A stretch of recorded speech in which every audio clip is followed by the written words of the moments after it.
नमस्कार, आप सभी का स्वागत है देवभूमि ऑनलाइन क्लासेज के यूट्यूब चैनल पर। आज की क्लास में हम जानेंगे पत्रकारिता और जनसंचार के विभिन्न माध्यमों के बारे में।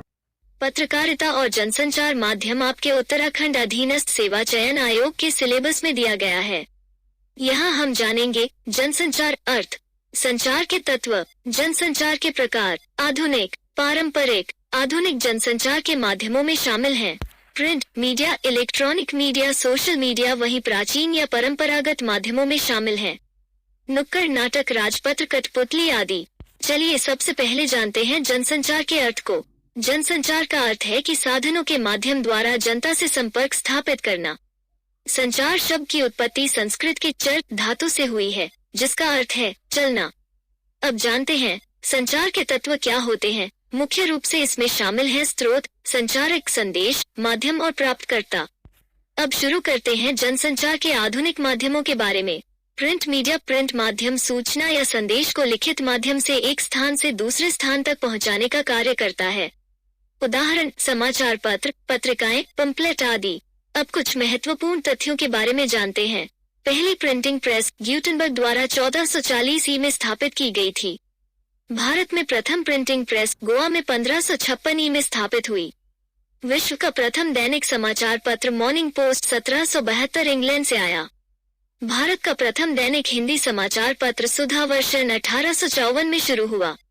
भारत का प्रथम समाचार पत्र बंगाल गजट 1780 में जेम्स ऑगस्ट हिक्की द्वारा शुरू किया गया। भारत का प्रथम साप्ताहिक पत्र उर्दंत मार्तंड 1826 में पंडित जुगल किशोर शुक्ल द्वारा शुरू किया गया। अब जानते हैं खबरों की श्रेणी के बारे में। पहली श्रेणी में है हार्ड न्यूज। प्रतिदिन प्रकाशित होने वाली खबरें हार्ड न्यूज में गिनी जाती हैं। दूसरी श्रेणी में सॉफ्ट न्यूज को रखा जाता है। विशेष खबरें जो साप्ताहिक अथवा मासिक प्रकाशित हो सॉफ्ट न्यूज कही जाती हैं। अब एक महत्वपूर्ण तथ्य आपको याद रखना है कि अखबार को लोकतंत्र का चौथा स्तंभ कहा जाता है। अब जानते हैं आधुनिक जनसंचार के दूसरे माध्यम इलेक्ट्रॉनिक मीडिया के बारे में। इलेक्ट्रॉनिक साधनों के माध्यम से जो जनसंचार होता है इलेक्ट्रॉनिक मीडिया कहलाता है। इसमें मुख्य रूप से निम्न माध्यमों द्वारा जनसंचार होता है: रेडियो, टेलीविजन, सिनेमा और इंटरनेट। आइए रेडियो माध्यम से जुड़े कुछ महत्वपूर्ण तथ्यों को जानते हैं। रेडियो का आविष्कार जी मार्कोनी द्वारा 1895 में बेतार के तार के साथ हुई। भारत में प्रथम रेडियो स्टेशन 23 जुलाई 1927 बॉम्बे से बॉम्बे रेडियो स्टेशन नाम से शुरू हुआ और इसकी प्रथम वाचिका उषा मेहता जी थी। ऑल इंडिया रेडियो की शुरुआत 8 जून 1936 से हुई। 1957 में आकाशवाणी में ऑल इंडिया रेडियो का नाम परिवर्तन हुआ।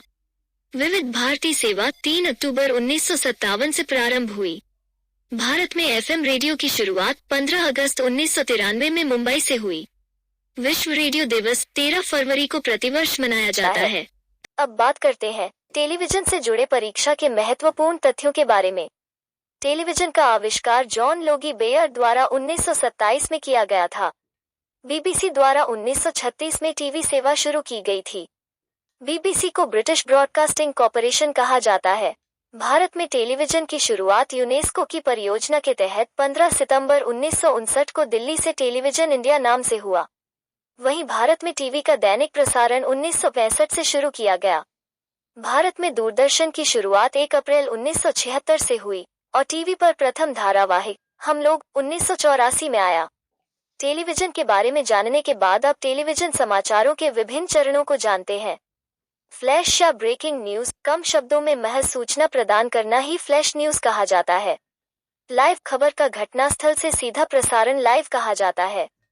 ड्राई एंकर, खबरों के दृश्य न मिलने तक एंकर द्वारा मिली जानकारी के आधार पर दर्शकों को सूचना प्रदान करना। फोन इन, एंकर द्वारा रिपोर्टर से फोन कर सूचना दर्शकों को पहुंचाना। एंकर बाइट, एंकर द्वारा किसी समाचार की पुष्टि हेतु वीडियो दिखाकर खबर की प्रामाणिकता देना। उत्तराखंड अधीनस्थ सेवा चयन आयोग और यूपीएससी की परीक्षाओं में पूछे जाने वाले महत्वपूर्ण पत्रकारिता शब्दावली को जानते हैं। खोजपरक पत्रकारिता, टेलीविजन में स्टिंग ऑपरेशन की प्रक्रिया। पीठ पत्रकारिता, पाठकों को लुभाने वाली खबरें इसमें शामिल हैं। वॉचडॉग पत्रकारिता, सरकार के कार्यों की तुलना इसमें शामिल है। मास्टर ऑफ वन, किसी एक विषय में विशेषज्ञता कही जाती है। चलिए आगे बढ़ते हैं, सिनेमा माध्यम को जानते हैं। सिनेमा को मनोरंजन का सबसे जरूरी साधन माना गया है। सिनेमा का आविष्कार थॉमस एल्वा एडिसन के पहले मिनिस्कोप के साथ 1883 में हुआ। विश्व की प्रथम फिल्म रून्हे गार्डन सीन 1888 में फ्रेंच भाषा में आई, जो एक शॉर्ट फिल्म थी। भारत की प्रथम मूक फिल्म राजा हरिश्चंद्र 1913 में दादा साहब फाल्के द्वारा निर्मित हुई। भारत की प्रथम बोलती फिल्म आलमारा 1931 में आई। चलिए, क्या आप बता सकते हैं कि भारतीय सिनेमा का पिता किसे कहा जाता है? आप अपना उत्तर हमें कमेंट बॉक्स में जरूर बताइएगा। अब फिल्म की कहानी के 3 चरणों से होकर पूरी होती है। प्रथम कथा, दूसरा पटकथा या स्क्रीन प्ले और अंतिम संवाद या डायलॉग। अब जानते हैं इलेक्ट्रॉनिक मीडिया के अंतिम माध्यम इंटरनेट के बारे में। इंटरनेट विभिन्न कंप्यूटर नेटवर्कों का विश्वस्तरीय जाल है। इसे सूचना तकनीक की सबसे आधुनिक प्रणाली कहना गलत नहीं होगा। इसके अंतर्गत सोशल मीडिया को रखा जाता है, क्योंकि ये इंटरनेट के माध्यम से आभासी दुनिया बनाता है। इंटरनेट पत्रकारिता में खबरों का आदान प्रदान व प्रकाशन ऑनलाइन रूप में किया जाता है। अब इंटरनेट के महत्वपूर्ण तथ्यों को जानना जरूरी है, जो निम्नलिखित हैं। इंटरनेट का आविष्कार 1969 में DOD USA से शुरू हुआ। 1989 में टिम बर्नर्स-ली ने www की खोज की। भारत में इंटरनेट की शुरुआत 15 अगस्त 1995 को VSNL के साथ शुरू की गई। इंटरनेट पत्रकारिता के 3 चरण देखने को मिलते हैं, 1982 से 1992 तक, 1993 से 2001 तक, 2002 से अब तक।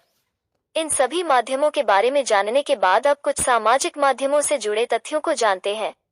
इंटरनेट पर विकसित विविध एप्लीकेशन, वेबसाइट आदि को सामाजिक माध्यम में रखा गया है।